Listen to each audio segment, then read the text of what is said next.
BC బిల్లుపై కాంగ్రెస్ ప్రభుత్వం చేతులెత్తేసింది. BC రిజర్వేషన్ల అమలు బాధ్యతను కేంద్రంలోని బీజేపీ ప్రభుత్వం మీద నెట్టేసేందుకు సిద్ధమైంది. ప్రజా వ్యతిరేకతను అధిగమించడానికి ఢిల్లీలో రాజకీయ హడావిడి చేయాలని నిర్ణయించారు.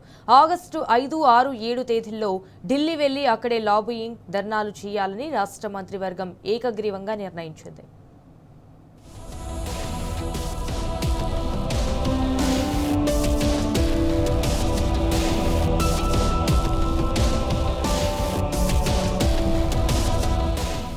బీసీలకు 42% రిజర్వేషన్ల అమలుపై రాష్ట్ర ప్రభుత్వం చేతులెత్తేసింది.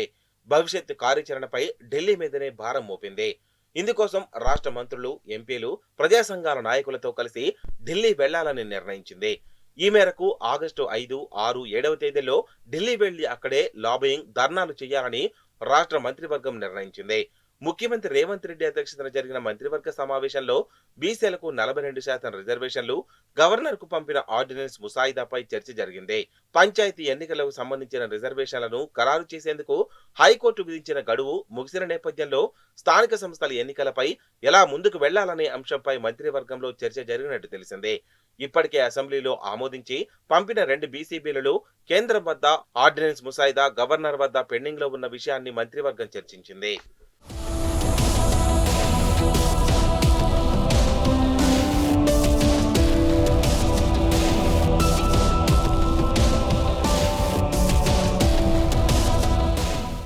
కులగణనపై స్వతంత్ర నిపుణుల కమిటీ ఇచ్చిన నివేదికలో న్యాయపరమైన చిక్కులు ఉన్నాయని, 50% పరిమితిని తొలగించకుండా బీసీలకు 42% రిజర్వేషన్లు కల్పించడం అసాధ్యమని న్యాయ నిపుణులు సూచించినట్టు తెలుస్తోంది. ఇందుకోసం గతంలో సుప్రీంకోర్టులో వీగిపోయిన వివిధ రాష్ట్రాల కేసులను న్యాయ నిపుణులు ప్రస్తావించినట్లు సమాచారం. నిపుణుల సూచనలతో భవిష్యత్ కార్యాచరణపై మంత్రులు తర్జన పడ్డట్టు తెలుస్తోంది. దీనిపై సీఎం రేవంత్ రెడ్డి కల్పించుకుంటూ మన చేతిలో ఉన్నంత వరకు చేశామని, కేంద్రం అడ్డుకుంటే మనమేం చేస్తామని వ్యాఖ్యానించినట్టు తెలిసిందే. అసెంబ్లీలో ఆమోదించి పంపిన 2 బీసీ బిల్లులు కూడా ప్రస్తుతం కేంద్రం వద్ద పెండింగ్ లో ఉన్నాయని, ఎలాగూ బంతి కేంద్రం కోర్టులోనే ఉంది కాబట్టి రిజర్వేషన్ల అమలు బాధ్యతలు కూడా బీజేపీ మీదనే పెట్టాలని మంత్రివర్గం నిర్ణయించినట్టు తెలిసిందే. ప్రజా వ్యతిరేకతను అధిగమించడానికి ఢిల్లీలో రాజకీయ హల్చల్ చేయాలని నిర్ణయించారు. ఆగస్టు 5, 6, 7వ తేదీల్లో సీఎం రేవంత్ రెడ్డి ఆధ్వర్యంలో మంత్రులు, ఎంపీలతో కలిసి ఢిల్లీ వెళ్లాలని మంత్రివర్గ ఏకగ్రీవ నిర్ణయం తీసుకుంది. ఈ 3 రోజులు ఢిల్లీలోనే ఉండి రాష్ట్రపతి ద్రౌపది ముర్ము, ప్రధాని మోదీ కేంద్ర మంత్రులను కలవడంతో పాటు ఇండియా కూటమి మద్దతు కోరాలని మంత్రివర్గం నిర్ణయించింది.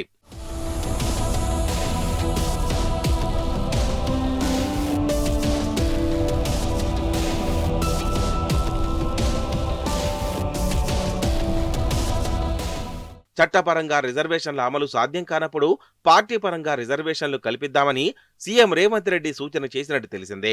సీఎం సూచనను మంత్రులు పొన్నం ప్రభాకర్, వాకటి శ్రీహరి తీవ్రంగా వ్యతిరేకించినట్టు సమాచారం. బీసీలకు ఇంతకాలం ఆశపెట్టి తీరా ఎన్నికల వేళ పార్టీపరమైన రిజర్వేషన్లు అంటే బీసీల నుంచి వ్యతిరేకత వస్తుందని వారు హెచ్చరించినట్లు సమాచారం. 42% రిజర్వేషన్ల అంశం కొలికి వచ్చిన తర్వాతే స్థానిక సంస్థల ఎన్నికలకు వెళ్లాలని, అప్పటి వరకు స్థానిక సంస్థల ఎన్నికలు వాయిదా వేసుకుందామని సూచించినట్టు తెలిసిందే.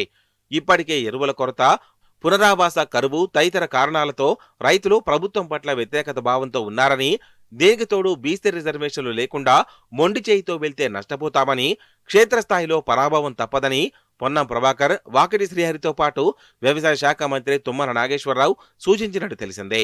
మంత్రుల సూచనలతో ఏకీభవించిన సీఎం రేవంత్ రెడ్డి రిజర్వేషన్లు కొలిక్కి వచ్చిన తర్వాతే ఎన్నికలకు వెళ్దామని, అప్పటి వరకు ఎన్నికలను వాయిదా వేద్దామనే ఏకాభిప్రాయానికి మంత్రివర్గం వచ్చినట్లు విశ్వసనీయంగా తెలిసిందే.